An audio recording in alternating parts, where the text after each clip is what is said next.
अस्सलाम वालेकुम, मैं हूं शाहजेब खानजादा। पंजाब में तहरीक इंसाफ के हाथों शिकस्त और बढ़ते हुए दबाव के बावजूद नून लीग और इत्तेहादियों ने वफाकी हुकूमत में रहने का फैसला कर लिया है। फौरी इलेक्शन न कराने का फैसला किया है। यहाँ तक कि अक्सरियत होने के बावजूद 22 तारीख को हमजा शहबाज की वज़ारत आला बचाने का भी फैसला किया है। और हुकूमत के बकौल हुकूमत में रहने का फैसला उन्होंने मुल्क को डिफॉल्ट से बचाने के लिए किया है, मईशत को बचाने के लिए किया है, श्रीलंका जैसी सूरत हाल से मुल्क को बचाने के लिए किया है जहां वक्त पर मुश्किल फैसले न करने और IMF प्रोग्राम में न जाने की वजह से श्रीलंका डिफॉल्ट हुआ।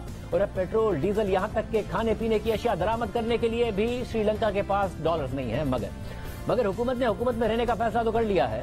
IMF के साथ स्टाफ लेवल मुआहिदा भी कर लिया है। पेट्रोल और डीजल की कीमतों पर IMF की शराइत भी मान ली है। बजट भी IMF की डिमांड्स के मुताबिक बदल दिया है। दोस्त मुमालिक से 4 से 5 अरब डॉलर्स की मदद की यकीन दहानी भी करा दी है। मगर मार्केट्स हुकूमती दावों पर भरोसा करने को तैयार नहीं है और मुसलसल अफवाहें गर्म हैं कि कहीं खुदा न खास्ता पाकिस्तान श्रीलंका की तरह डिफॉल्ट तो नहीं कर जाएगा। और इस अदम एतमाद की निशानियां मुसलसल 2 दिनों से मार्केट में नजर आ रही हैं। डॉलर के मुकाबले में रुपए का गिर कर बुरा हाल हो गया है, मगर फिर भी संभलने का नाम नहीं ले रहा है। और आज पाकिस्तान की तारीख में पहली दफा डॉलर ने 225 रुपए का लेवल भी देख लिया है। रुपया डॉलर के मुकाबले में कल 4.25 रुपए गिरकर 215 रुपए 20 पैसे का हुआ और आज मजीद 6.25 रुपए से जायद गिरकर 222 रुपए पर बंद हुआ। यानी डॉलर के मुकाबले में रुपया फ्री फॉल का शिकार है। स्टेट बैंक के पास महज 9.7 अरब डॉलर के जखायर हैं और वो मार्केट में मुदाखलत करके रुपए को नहीं संभाल पा रहा है। बैंक्स को दरामदाद की अदायगियों के लिए डॉलर्स की कमी का सामना है। स्टेट बैंक ने दरामदाद की अदायगी पर मजीद सख्तियां कर दी हैं, जिसकी वजह से बिजनेसमैन अलग परेशान हैं। इसके बावजूद दरामदाद जून में 7.7 अरब डॉलर्स की बुलंद तरीन सतह पर रही। ओपन मार्केट में भी डॉलर की खरीदारी की वजह से रुपए पर शदीद दबाव है। जब से ये हुकूमत आई है उस वक्त से रुपया डॉलर के मुकाबले में 22% यानी 39 रुपए गिर चुका है और मुसलसल गिरे ही जा रहा है। IMF प्रोग्राम की बहाली पर वजीर खजाना मिफ्ताह इस्माइल ने रुपए की कदर बेहतर होने की उम्मीद का इजहार किया था, मगर उलट हुआ है और रुपया डॉलर के मुकाबले में 204 से गिरकर 222 रुपए का हो गया है।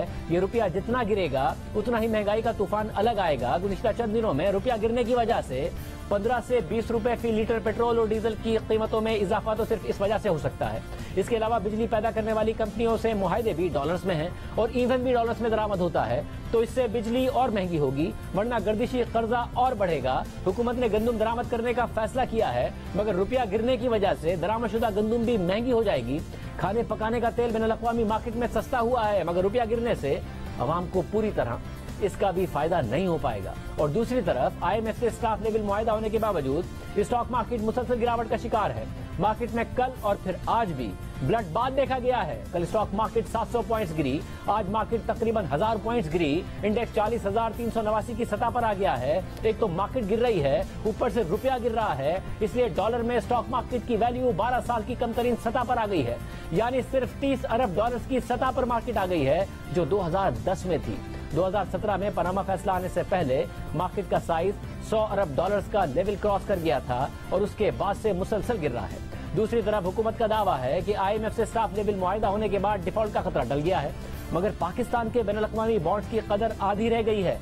50% से जायद की यील्ड पर पाकिस्तान के इंटरनेशनल बॉन्ड्स ट्रेड हो रहे हैं, जो इस खतरे की निशानदेही कर रहा है कि बैनुल अक़वामी मार्केट्स भी पाकिस्तान के डिफॉल्ट करने के खतरात को महसूस कर रही हैं और पाकिस्तान के लिए अपनी जरूरियात पूरी करने के लिए बैनुल अक़वामी मार्केट से बॉन्ड्स और सकूक की मद में मजीद कर्ज लेना भी इन हालात में नामुमकिन हो गया है। और दूसरी तरफ इंटरनेशनल रेटिंग एजेंसी फिच ने मईशत को लाहक खतरात के बाइस पाकिस्तान का आउटलुक मुस्तहकम से मनफी कर दिया है। फिच ने पाकिस्तानी मईशत को लाहक गैर मुस्तहकम सियासी और मुआशी खतरात का बताया है, पाकिस्तान को लाहक बैरूनी फाइनेंसिंग के खतरात का बताया है और IMF प्रोग्राम की बहाली के बावजूद प्रोग्राम की शराइत पर अमल दरामद के हवाले से खदशात का भी जिक्र किया है। बढ़ते हुए करंट अकाउंट खसारे और गिरते हुए ज़र मुबादला के ज़खायर के खतरात का भी बताया है। इस पूरी सूरत हाल में अब रुपया कहाँ जाएगा, मईशत कहाँ जाएगी, क्या डिफॉल्ट का खतरा अभी भी मौजूद है श्रीलंका की तरह? हालांकि दावा हुकूमत ने कुछ और किया था और हुकूमत ने अगर रहने का फैसला किया है तो मजीद क्या क्या मुश्किल फैसले करने का फैसला किया है।